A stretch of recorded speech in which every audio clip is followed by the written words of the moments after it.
নমস্কার আমার সুপ্রিয় দর্শকবৃন্দ বা প্রকৃতিপ্রেমী বন্ধুরা। হেমাশ্রী ভিলেজ কম্পোস্টের পক্ষ থেকে আমি সুজিত সাধুকা আমার ইউটিউব চ্যানেল ছোট্ট ছাদ ছোট্ট বাগানে আজ আপনাদের সামনে উপস্থিত হয়েছি একটি লঙ্কা গাছ রোপণ পরবর্তী পরিচর্যা বিষয়ক তথ্য নিয়ে। তো আশা করি বন্ধুরা আপনারা সকলেই ভালো আছেন, সুস্থ আছেন এবং আপনাদের বাড়ির ছাদ বাগান বা উঠোন বাগানটা অবশ্যই আমি আশা রাখি দারুণভাবে ভালো আছে এবং এই শীতের মরশুমে সুন্দরভাবে কিন্তু মেতে উঠেছে, এটা আমি আশা রাখি। তো যাই হোক বন্ধুরা, আপনারা দেখতেই পাচ্ছেন আমি এই যে লঙ্কা গাছটা রোপণ করেছি এবং রোপণের মুহূর্তটা আমি পরবর্তী একটা ভিডিওর মাধ্যমে আপনাদেরকে দেখাবো এবং মাটি তৈরির রেমেডি বা মাটিটা কীভাবে আমি তৈরি করেছি তার পদ্ধতিটা এবং সেই চারাটা কীভাবে রোপণ করার পর এত সুন্দর গাছ হয়েছে সেটাও আপনাদেরকে আমি একটা পরবর্তী ভিডিওতে আমি দেখাবো। তো এই ভিডিওতে যেটা দেখাচ্ছি সেটা হচ্ছে আমার দ্বিতীয় পর্ব। প্রথম পর্বটা আমি পরে আপনাদেরকে রিপ্লে করব বা দেব। তো দেখুন দ্বিতীয় পর্বের যে অংশটা, এটা আপনাদের অবশ্যই ভীষণ ভালো লাগবে।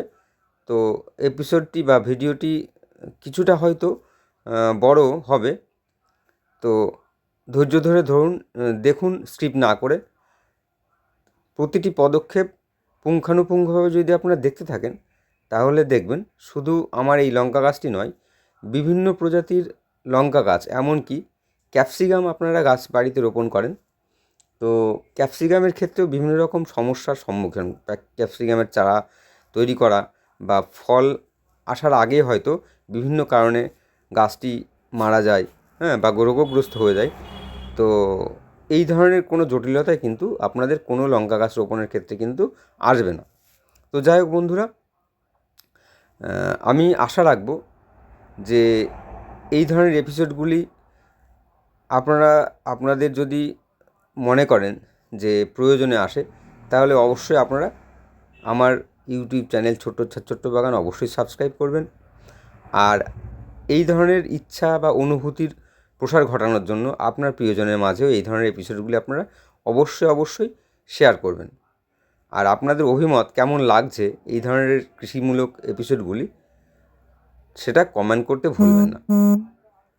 তো যাই হোক, দেখতেই পাচ্ছেন বন্ধুরা আমার এই লঙ্কা গাছটি রোপণ করার পরে মোটামুটি ধরেন প্রায় 1.5 মাসের মাথায় দ্বিতীয় এপিসোডটির পরিসমাপ্তি করেছি এবং আমি আপনাদেরকে এই ভিডিওটি আপনাদের সামনেকে উপস্থাপন করতে পেরেছি।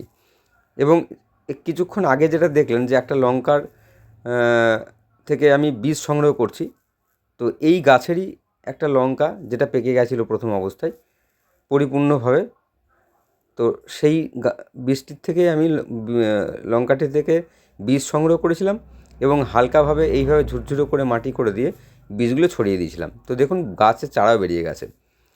তো এই এখন যে লঙ্কাগুলি হয়েছে এগুলি আমি কালেক্ট করব বা সংগ্রহ করব বা গাছ থেকে পেরে নেব এবং সেই সঙ্গে গাছের পরবর্তী পরিচর্যার ক্ষেত্রে আমি কি প্রয়োগ করছি বা করব সেটা দেখুন। এখানে একটা পাত্রের মধ্যে আমার হেমাশ্রী ভিলেজ কম্পোস্ট উৎপাদিত জৈব সার উর্বর+, এই জৈব সার আমি নিয়ে নিয়েছি এবং সেটা হালকা করে আমি মাটিটা খুঁচিয়ে দিয়ে ছড়িয়ে দিয়েছি। এর সঙ্গে এই যেটা দেখছেন এটা কিন্তু রাসায়নিক সার না, এটা লেদার মিল। এইটা কিন্তু গাছের ভীষণ বা অত্যন্ত জরুরি একটা খাদ্য উপাদান, এটা আপনারা সংগ্রহ করবেন। পাশে যেটা দেখছেন এটা হাড় গুঁড়ো। দেখুন আমি কিন্তু মোটামুটি 1 চামচ করে এটা আমি প্রয়োগ করছি। প্রতি 15 দিন অন্তর কিন্তু এইভাবে আমি খাবারটা প্রয়োগ করি। এটা শিংকুচি 1 চামচ মতো নেব আমি। এটা যখন আমি 15 দিন অন্তর দিতে থাকবো, খাবারটা কিন্তু 15 দিনের মধ্যে ওদের গ্রহণযোগ্যতা পাবে, অর্থাৎ খাবারের উপযোগী হয়ে যাবে। ওরা কিন্তু শিকড়ের মাধ্যমে এটা নিতে থাকবে এবং গাছের একটা কিন্তু প্রাকৃতিক বৃদ্ধি বজায় থাকবে। গাছের বৃদ্ধিতে ব্যাহত হবে না বা ফুল ফল আসার জন্য যে গুরুত্বপূর্ণ খাদ্য উপাদান সেগুলো কিন্তু কন্টিনিউ পাবে। তো এই যে আমি এই উপকরণগুলো প্রয়োগ করছি, এর পাশাপাশি বন্ধুরা প্রথম অবস্থায় আমি কিছু ছবি আপনাদেরকে দেখিয়েছিলাম, যে প্রথমে উর্বর সার্ভাল সয়েল টনিকের একটা জার আপনাকে দেখিয়েছিলাম, যেটা প্রতি 15 দিন অন্তর অন্তর কিন্তু আমি বিকালবেলা প্রতি লিটার জলে 5 থেকে 7 ml মিশিয়ে কিন্তু আমি গাছের গোড়ায় প্রয়োগ করি। তবে এই জল প্রয়োগ করার ক্ষেত্রে অবশ্যই এটা আপনারা অবশ্যই মানবেন যে মাটিটা যখন দেখবেন, অন্তত আজকে আমি জল প্রয়োগ করলাম, যেহেতু এখন শীতকাল, শীতের মরশুম, তাই রোদের প্রখরতা অনেক কম, সেক্ষেত্রে আপনার মাটিটা শুকিয়ে যাবে, তারপরে আপনারা জল প্রয়োগ করবেন। সেক্ষেত্রে গাছের শিকড়ের কোনো সমস্যা হবে না। দেখুন এই যে চারাগুলো কী সুন্দর বেরিয়েছে, আমি চারাগুলো যাতে সমস্যা না হয় সেইভাবে কিন্তু জৈব সারগুলো প্রয়োগ করলাম। এবং এই যে আমি বললাম যে লঙ্কাগুলো কালেক্ট করব, এই লঙ্কাগুলো আমি সংগ্রহ করব, এবং এই যে পাকা লঙ্কাটা দেখছেন, এই লঙ্কার থেকে আবার আমি বীজ সংগ্রহ করব, এবং বীজ সংগ্রহ করে আবার নতুন করে কিভাবে বীজ রোপণ করতে হবে, তার চারা কীভাবে তৈরি করতে হবে, হ্যাঁ, এবং চারা তৈরি করার পরে পটিং করব, আবার সেই পটিং থেকে আবার রিপটিং করব। তো এই পদ্ধতিগুলো আমি কিন্তু ফার্স্ট স্টেজের জন্য আমি রেখে দিয়েছি, দ্বিতীয় পর্বটা আমি আপনাদেরকে দেখাচ্ছি। তো লঙ্কাটা আমি সংগ্রহ করলাম। তো যেটা বলছিলাম বন্ধুরা, এই যে লম্বা একটা প্রসেস, এই লম্বা প্রসেসে স্টেপ বাই স্টেপ যদি আপনারা এগোতে পারেন বন্ধুরা, দেখতেই পাচ্ছেন অপূর্ব সুন্দরভাবে আমার গাছটা কিন্তু লঙ্কায় ছেয়ে গেছে। তো বন্ধুরা প্রাথমিকভাবে আমার খাবার দেওয়া হয়ে গেল, মাসে 2 দিন, 15 দিনের জন্য আমি কিন্তু তার প্রয়োজনীয় খাবার আমি দিয়ে দিলাম, এবং সুন্দর করে গাছটাকে প্লেন্স পরিষ্কার শুধু জল, এখানে কিন্তু আমি না নিম তেল দিয়েছি না অন্য কোনো ওষুধ দিয়েছি। তো এই গাছটা কিন্তু আমি প্রতি 2 দিন 3 দিন অন্তর অন্তর কিন্তু এমনভাবে ভিজিয়ে দেবো, তাহলে কি গাছের পাতাগুলো পরিষ্কার পরিচ্ছন্ন থাকবে এবং গাছের সালোক সংশ্লেষ প্রক্রিয়াটা ভালো হবে, বা অন্যান্য কীটপতঙ্গ কিন্তু আক্রমণ করতে পারবে না। দেখতে পাচ্ছেন বন্ধুরা লঙ্কা বড় হচ্ছে, তার পাশাপাশি নতুন করে আবার ফুল আসছে, জালি আসছে, আবার লঙ্কা হবে। তো এই যে একটা আনন্দ বন্ধুরা, এর মানে এটা সত্যি ভীষণ আনন্দের বা সুখের অনুভূতি। তো বন্ধুরা আপনারা ছাদ বাগান করুন, মানে শরীরচর্চার একটা অংশ তো আছেই, এবং এবং সবুজের সমারোহের পাশাপাশি আপনাদের রান্নাঘরের যে অত্যন্ত গুরুত্বপূর্ণ যে উপকরণগুলো, সেগুলো কিন্তু সহজে আপনারা পেয়ে যাবেন। লঙ্কা, বেগুন, টমেটো, এই ধরনের বিভিন্ন সবজি কিন্তু খুব সহজে আপনাদের ছাদ থেকে আপনারা পেয়ে যাবেন। তো দেখুন বন্ধুরা, খাবার দেওয়ার পরে আমি জল দিয়ে পূর্ণ টব, সম্পূর্ণভাবে টবটা কিন্তু ভরে দেবো, এবং জল দেওয়ার পদ্ধতিটা দেখুন খুব ধীরে ধীরে, যাতে করে খাদ্য উপকরণগুলো একটা সাইডে চলে না যায়। তো দেখুন বন্ধুরা, এই মাটিটা তৈরি করার ক্ষেত্রে আমি এত উন্নতভাবে মাটি তৈরি করেছিলাম যে জল দেওয়ার সঙ্গে সঙ্গে কিন্তু মাটির প্রতিটি প্রান্তে, প্রতিটি কোণায় জল যাওয়ার পরে নিচ দিয়ে জলটা বেরিয়ে যাচ্ছে। তো দেখুন বন্ধুরা, আপনারা এইভাবেই মাটি তৈরি করবেন। মাটি তৈরি পদ্ধতিটা আমি আপনাদেরকে পরবর্তী একটা এপিসোডে দেখাবো। তো বন্ধুরা, প্রথম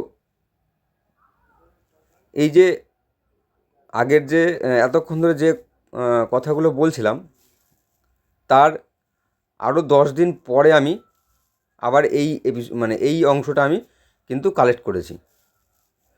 এক্ষেত্রে দেখুন বন্ধুরা, 10 দিন আগে আমি খাবার দিয়েছিলাম গাছের, আজকে কি করছি, আজকে এখানে ম্যাগসাল্ফ নিয়েছি আমি কিছুটা, 1 গ্রাম জলে, 1 লিটার জলে 1 গ্রাম ম্যাগনেসিয়াম সালফেট আমি সুন্দরভাবে গুলিয়ে নেব, এবং গাছের পাতায়, গাছের গোড়ায় সুন্দর করে স্প্রে করে দেব।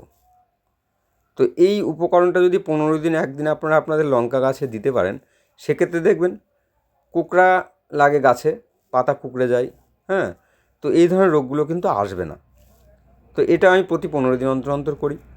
এবং সবথেকে মজার বিষয় কী বন্ধুরা, প্রতি 15 দিনে একদিন ম্যাগনেসিয়াম সালফেট আপনি স্প্রে করতে পারেন, আর প্রতি 15 দিনে একদিন বিকালবেলা জৈব কীটনাশক নিম তেল আপনারা গাছে স্প্রে করে গাছের পাতা, ফুলে, ফলে বা গোড়ায় স্প্রে করে দিতে পারেন। তাতে করে কি অপকারী কীটপতঙ্গগুলোকে কিন্তু সহজেই আপনারা নিয়ন্ত্রণে রাখতে পারবেন।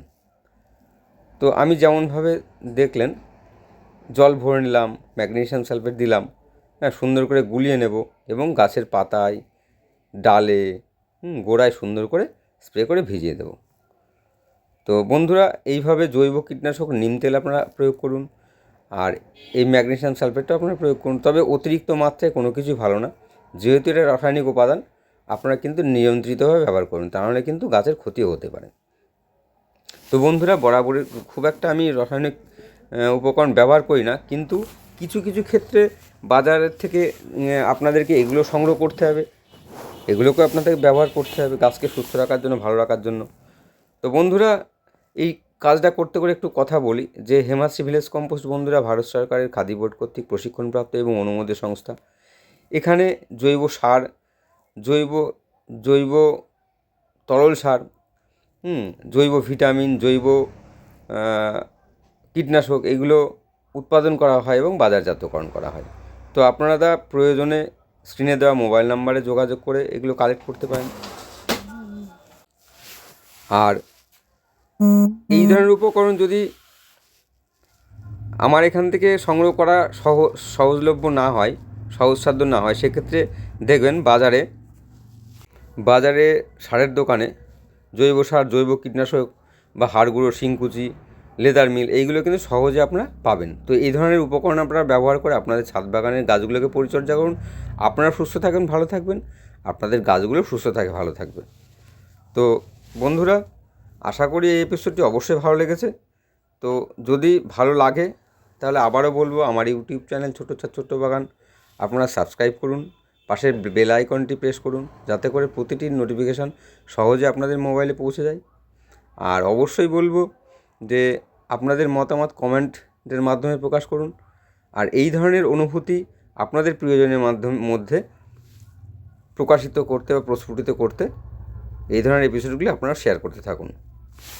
তো দেখতেই পাচ্ছেন বন্ধুরা, আমার মাটি তৈরি করার পদ্ধতিটা এত সুন্দরই হয়েছে যে প্রতিটি ক্ষেত্রে জল দিলে জলটা নিজে বেরিয়ে যাচ্ছে। অতি বর্ষা হলেও কিন্তু গাছের কোনো ক্ষতি হবে না। গাছের শিকড়ের বা গোড়ার ক্ষতি যদি না হয়, তাহলে গাছ কিন্তু ক্ষতিগ্রস্ত হবে না। আপনাদের মনটাও কিন্তু ছাদ বাগানের প্রতি বা গাছের প্রতি আকৃষ্ট থাকবে। তো যাই হোক বন্ধুরা, আজ এ পর্যন্তই। আপনাদের সকলের সুস্বাস্থ্য এবং সাফল্য কামনা করে আজকের মতো এখানেই বিদায় নিচ্ছি। আবার আগামী দিনে আগামী নতুন কোনো এপিসোডে বা নতুন কোনো ছাদ বাগানের ভিডিও নিয়ে উপস্থিত হব। সকল সুস্থ থাকুন বন্ধু, ভালো থাকুন বন্ধুরা। নমস্কার।